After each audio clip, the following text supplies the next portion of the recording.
America Trump యొక్క tariff war అని అన్నప్పుడు మన ఇండియన్ ఆర్మీ మొన్న ఒక రిపోర్టు విడుదల చేశారు. సో దాని ప్రకారము 1965 అలాగే 1971 మనము పాకిస్తాన్తో చేసిన యుద్ధము.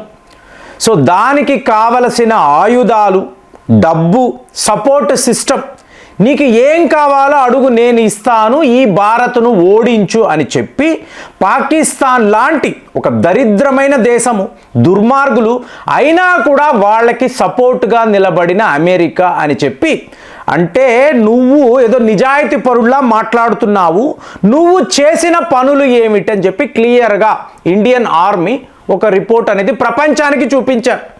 ఇవాళ పాకిస్తాన్ తీవ్రవాద దేశం అని అంటున్నాము, ఆ రోజుల నుంచి కూడా పాకిస్తాన్ యొక్క తీరు ఇదే చెప్పాం. ఇక నెక్స్ట్ లెవెల్లో ఇండియన్ ఎయిర్ ఫోర్స్, అంటే నేను ట్రై సర్వీసెస్ గురించి మాట్లాడుతున్నాను. సో ఇండియన్ ఎయిర్ ఫోర్స్ ఏం చేసింది, ఇమీడియట్గా ఈ F-35 అనబడే విమానాలు మేము కొనము, ఈ డీల్ని మేము ఇమీడియట్గా క్యాన్సిల్ చేస్తున్నాము. సో డైరెక్ట్గా వాళ్ళు కూడా ఇండియన్ ఎయిర్ ఫోర్స్ కూడా చెప్పేసింది. నెక్స్ట్ లెవెల్లో చూసారనుకోండి Indian navy. So Indian navy 2021లో చూడండి P-8I పోసైడియాన్ అనబడే ఒక అద్భుతమైన విమానం, అంటే బోయింగ్ డిఫెన్స్ వాళ్ళు తయారు చేసిన ఒక ఎక్స్ట్రాడినరీ ఫైటర్ జెట్. అంటే ఇది లిటరల్గా వెళ్ళి ఫైట్ చేయదండి, కానీ మీ దేశానికి కావలసిన సెక్యూరిటీ మీకు చాలా చాలా అద్భుతంగా ఇది నిర్వహించగలదు. ఇంకా చెప్పాలంటే మీకు సముద్ర జలాలలో శత్రువు యొక్క సబ్మెరైన్, న్యూక్లియర్ సబ్మెరైన్తో కలిపి ఎక్కడైనా ఉంటే ఈ పోసైడియాన్ అనబడే జెట్ ఇమీడియట్గా పసిగట్టి మన కంట్రోల్ రూమ్కి ఈ వార్తలను అందించగలదు. అంత ఒక అద్భుతమైన సిస్టమ్ని బోయింగ్ వాళ్ళు తయారు చేశారు. అమెరికా దేశము మనకు ఇవ్వడానికి అప్రూవల్ కూడా 2021లో అప్రూవల్ కూడా వచ్చింది. ఇది ఏకంగా $3.6 బిలియన్ అమెరికన్ డాలర్స్ డీల్ అండి. సో అమెరికా వాళ్ళకి చాలా ఆనందము, బోయింగ్ వాళ్ళు కూడా మంచి ఒప్పందం కుదుర్చుకున్నాం కదా. ఎందుకంటే భారత్ అన్నప్పుడే ఎప్పుడు రష్యా వాళ్ళ వద్దే ఆయుధాలు కొంటూ ఉంటారు.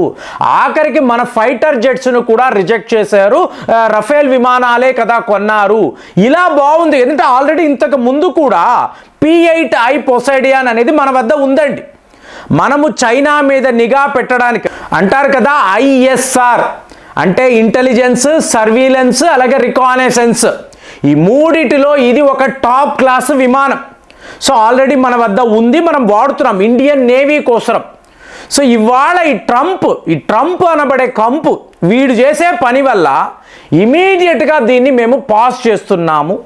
మా రూల్స్ అండ్ రెగ్యులేషన్స్, మా కండిషన్స్, మా క్లాజ్ ప్రకారమే ఈ విమానాలను తీసుకోవాలా వద్దా అని చెప్పి మేము ఆలోచిస్తున్నాము. అంటే మినిస్ట్రీ ఆఫ్ డిఫెన్స్ ఇమీడియట్గా ఇండియన్ నేవీకి చెప్పడము, ఇండియన్ నేవీ ఈ కాంట్రాక్టును మేము నిలిపివేస్తున్నాము అని చెప్పి చెప్పడముతో ఒక్కసారి బోయింగ్ సంస్థ ఉలికిపడింది. ఇది బిగ్గెస్ట్ షాక్. ఎందుకంటే మీకు డీల్ అయిపోయింది, అడ్వాన్సులు ఇవ్వాలి, అంతా కూడా రెడీ అన్న టైంలో ఈ ట్రంప్ వల్ల ఇంత పెద్ద నష్టమా? ఇప్పుడు F-35 విమానాలు ఇవాళ మనం క్యాన్సిల్ చేయడం వలన 1,00,000 కోట్లు వాళ్ళు నష్టపోయారండి. ఒక దేశము ఎదగాలి అంటే మీకు సరైన పాలసీస్ ఉండాలి, అలాంటివి ఏమీ లేవు. వీడికి తోచింది 25% ట్యాక్స్ అన్నాడు, ఇంకొక 25% ట్యాక్స్ వీడి ఇష్టం వచ్చినట్టు మాట్లాడుతున్నాడు. కానీ మన దెబ్బ ఎలా ఉందో చూడండి. ట్రై సర్వీసెస్కి సంబంధించిన వ్యవహారాల్లో అమెరికా ఇక ఉండదు, మా డిఫెన్స్ రంగముతో మీకు ఎటువంటి సంబంధము లేదు. మొన్న మాట్లాడాను, అమెరికా వాళ్ళు మన వద్ద కొనాలి అనుకుంటే పలానా పరికరాలు కొనండి, మీకు రెసిప్రోకేల్ అగ్రిమెంట్ కింద మేము మీకు ఎక్స్పోర్ట్స్ చేస్తాము, అదే వాల్యూ కింద మీరు కూడా మాకు పంపించండి. కానీ ఇలా హై వాల్యూ అన్నారు అనుకోండి, మీ బెదిరింపులకి ఇక్కడ ఎవడు కూడా భయపడ్డు. కాబట్టి F-35 అనబడే విమానాలను మేము క్యాన్సిల్ చేస్తున్నాం. అవసరమైతే ఇవాళ అజిత్ దోవెల్ గారు రష్యాలో సుఖాయ్ 57 గురించి మాట్లాడుతున్నారు అనే వార్తలు. అంటే మనము వాళ్ళని దెబ్బ కొట్టాలి అనుకోండి, నువ్వు ఫ్రెండ్లీగా ఉన్నంత కాలము వరకే మేము నిన్ను రెస్పెక్ట్ చేస్తాము, తేడా అయ్యిందా? తేడానే. సో ఇవాళ రష్యా వద్ద సుఖాయ్ 57 కొన్నాము అనుకోండి, అలాగే త్వరలోనే రాబోతున్న S-400 ఇంకా రావాలి కదా, సో అవి కూడా వచ్చేస్తే మనము సెల్ఫ్ సఫిషియెంట్, భారత్కు ఏం కావాలో పూర్తిగా మనము రెడీ అయిపోయి ఉన్నాము, ఎవరినైనా కూడా మనం ఎదుర్కోగలము.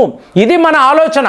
కానీ అదే అమెరికా వైపు చూశారనుకోండి, వాళ్ళ డిఫెన్స్ రంగానికి ఇప్పుడు ఇది నేను మాట్లాడుతున్నాను కదండి, ఈ టైంలోనే ఇంకొక వార్త ఎక్కడ నుంచి, స్పెయిన్ అనబడే దేశం, ఇది ఒక నాటో దేశం, వాళ్ళు F-35 కొనాలి. చెప్పాను కదా, యుద్ధము అంటాడు, భయపెడతాడు, ఫైనల్గా వెళ్ళి వాడి F-35ని ఆ దేశానికి అంటగడతాడు. ఫిన్లాండ్తోనూ ఇలాగే, డెన్మార్క్తోనూ ఇలాగే, ఇలా దేశాలంతా చిన్న చిన్న దేశాలు, అన్ని ఆయుధాలు అక్కర్లేదు, అయినా కొనిపిస్తాడు, బెదిరిస్తాడు, భయపెడతాడు. ఇదే పని స్పెయిన్తో కూడా చేశాడు. సో స్పెయిన్ వాళ్ళు కూడా F-35 విమానాలు కొనుక్కుందాము, 5th జనరేషన్ స్టెల్త్ విమానాలు ఇవన్నీ అనుకున్నారు.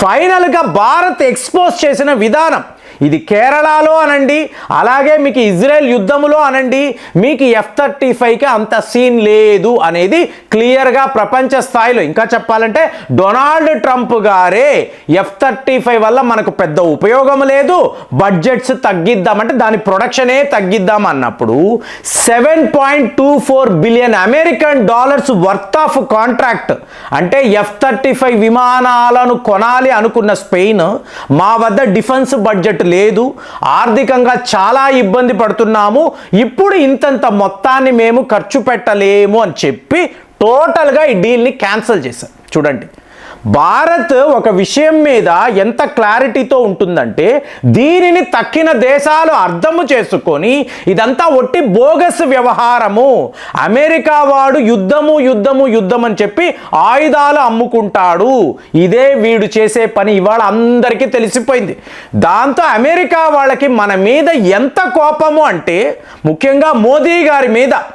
సో ఇవాళ ఎలాంటి వార్తలు వస్తున్నాయంటే, మోదీ గారు చెప్తున్నారు, నా ప్రాణాలకు హాని కలిగినా నేను ఇక్కడ నుంచి డీవియేట్ అవ్వను. అంటే ఏంటి, అమెరికాను మేము విడిచిపెట్టము. సో ఇది ఈయన అంటున్న మాటలు. మరి అమెరికా వాడు ఏడుపు ఎంతలా ఏడుస్తున్నాడంటే, మీరు మా వద్ద ఆయుధాలు కొనక్కర్లేదండి, కానీ మా యొక్క ఈ కుట్ర, ఈ జిత్తులమారితనము, మేము ఒక దేశాన్ని ఎలా మోసము చేస్తాము, ఇదంతా మీరు ఎక్స్పోజ్ చేస్తున్నారు, ప్రపంచానికి చెప్పేస్తున్నారు. ఇంతకాలము ఎవరు ఇలా మాట్లాడలేదు. రష్యా కూడా మా యొక్క తప్పిదాలు, మా మోసాలను ఎప్పుడు ఓపెన్గా మాట్లాడరు. కానీ మీరేం చేస్తున్నారు, మినిస్ట్రీ ఆఫ్ ఎక్స్టర్నల్ అఫైర్స్ పేరు మీద డైరెక్ట్గా ఒక కమ్యూనికేషన్ అని చెప్పి ప్రపంచానికే మా జిత్తులమారితనాన్ని ఎక్స్పోజ్ చేస్తున్నారు. సో ఇది అమెరికా వాడు తట్టుకోలేకపోతున్నాడు. కానీ మన దెబ్బ ఎలా ఉంది, పోసడియాన్ అనబడే ఈ విమానాలను, ఈ డీల్ను ఇమీడియట్గా మేము క్యాన్సిల్ చేస్తున్నాము. మీరు రేపు ఏమైనా కొత్త ప్రపోజల్తో వస్తే మా క్లాజులు ఇలా ఉంటాయి, దీని ప్రకారమే మేము ఫర్దర్గా ప్రొసీడ్ అవుతామని చెప్పి ఒక చాలా పెద్ద బాంబుని పేల్చడంతో బోయింగ్ వాడు ఎంతో ఆశగా, ఎంతో హోప్ఫుల్గా ఉన్న ఇంత పెద్ద డీల్ ఇప్పుడు 3.6 బిలియన్ అమెరికన్ డాలర్స్ అంటే ఏకంగా 30,000 కోట్ల రూపాయలు వ్యాపారం పోయిందంటే ఒక మిలిటరీ కాంప్లెక్స్కి, ఒక సంస్థకి ఎలా ఉంటుంది? సో ఇదంతా డొనాల్డ్ ట్రంప్ చేస్తున్న పనులు, ఇతని వల్లే మనం ఇంతలా నష్టపోతున్నామని వీళ్ళందరికీ కూడా అర్థమైపోయింది. కానీ ట్రంప్ మాత్రం దీన్ని పర్సనల్గా తీసుకున్నాడు.